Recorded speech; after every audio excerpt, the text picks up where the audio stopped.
কালিয়াগঞ্জের কুজিয়া গ্রামে মৃত রোগীর খিঁচুনি ওঠার জেরে অগ্নিদগ্ধ হয়ে এক গৃহবধূর মৃত্যুকে ঘিরে চাঞ্চল্য ছড়িয়েছে। মৃতার নাম সুমিত্রা বসাক, বয়স 33 বছর। পরিবার সূত্রে জানা যায়, রবিবার সকালে বাড়িতে রান্না করার সময় আচমকাই খিঁচুনি ওঠে তার, ফলে আগুনে গুরুতরভাবে দগ্ধ হন তিনি। স্থানীয়রা দ্রুত উদ্ধার করে প্রথমে কালিয়াগঞ্জ হাসপাতালে এবং পরে রায়গঞ্জ মেডিকেল কলেজে ভর্তি করেন। সেখানে সোমবার রাতে চিকিৎসাধীন অবস্থায় মৃত্যু হয় তার। ঘটনার পর শোকের ছায়া নেমে এসেছে পরিবার ও এলাকায়। পুলিশ ঘটনার তদন্ত শুরু করেছে এবং মৃতদেহ ময়নাতদন্তের জন্য রায়গঞ্জ মেডিকেল কলেজের মর্গে পাঠানো হয়েছে। মৃতার আত্মীয় বিপ্লব বসাক ঘটনার বর্ণনা দেন।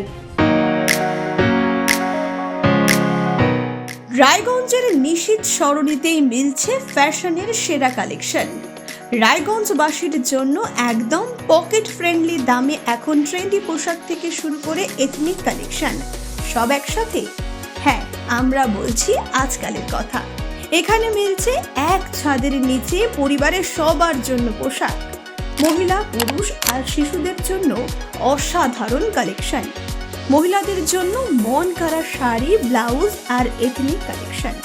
পুরুষদের জন্য ফর্মাল ও ক্যাজুয়াল ট্রেন্ডি পোশাক। শিশুদের জন্য রঙিন, আরামদায়ক ও ফ্যাশনেবল পোশাক, যা ছোটদের মুখে হাসি ফোটাবে। শুধু বৈচিত্র্যময় কালেকশন নয়, এখানে দামের সঙ্গেও পাওয়া যায় নিশ্চয়তা। সাশ্রয়ী দামে গুণমানে সেরা পোশাক পাওয়ার জন্যই আজকাল রায়গঞ্জের মানুষের আস্থার জায়গা দখল করেছে। ঠিকানা নিশীথ সরণি রোড, মোহনবাতি সংলগ্ন, রায়গঞ্জ, উত্তর দিনাজপুর। তাই আর দেরি কেন? আপনার এবং আপনার পরিবারের ফ্যাশনের সেরা গন্তব্যে একবার ঘুরে আসুন। আজকাল আপনার ফ্যাশন, আপনার ঠিকানা। বিপ্লব বসাক। বাড়ি কোথায়? কুজিয়া। কে মারা গেছে? আমার পিসিমণি কি নাম? সুমিত্রা বসাক। বয়স কত? বয়স 40-এর এদিকে হতে পারে, 35-36। আচ্ছা, কিভাবে মারা গেছে? মারা গেছে আগুনে পুড়ে। আগুনে কিভাবে পড়লো? বললো মির্গি ব্যারাম আছে, মির্গি ব্যারাম মানে যখন ভাত রান্না করতে গেছিল, ভাত রান্না করতে করতে মির্গি ব্যারাম উঠছিল। আর ওর স্বামীটা মানে বাড়িতে ছিল, একটুর জন্য বাইরে গেছিল ধান খেতে। ওইভাবে মানে মির্গি ব্যারাম পরে আগুন লাগে গেছে। শ্বশুর বাড়িতে হয়েছে? মানে ওর স্বামীর বাড়িতে। আচ্ছা, স্বামীর বাড়ি কোথায়? স্বামীর বাড়ি ওখানে, মানে আমাদের গ্রামের পাশে। কি নাম গ্রামে? একটাই গ্রাম, মানে একটু দূরে খালি। কি নাম গ্রামে? কুজিয়া। কুজিয়া? হ্যাঁ। থানা কোথায় পড়ে? থানা কালিয়াগঞ্জ। আচ্ছা, ঘটনাটা কখন ঘটেছে?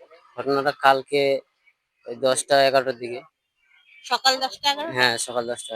আর রায়গঞ্জ, তারপরে কি করলেন? তারপরে ওখান থেকে অ্যাম্বুলেন্সে করে কালিয়াগঞ্জে ভর্তি, মানে ওখানে নিয়ে গেছিলাম। ওখানে তো ভর্তি নেয়নি, খালি সিলন একটা লাগাই দিছে। সিলন লাগাই দিয়ে এখানে নিয়ে আসি রায়গঞ্জে। সাথে সাথে নিয়ে এসেছিলেন? হ্যাঁ। তখন কি উনি জীবিত ছিলেন? হ্যাঁ, জীবিত ছিল।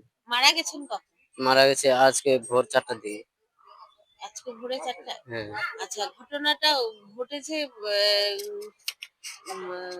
কটার দিকে?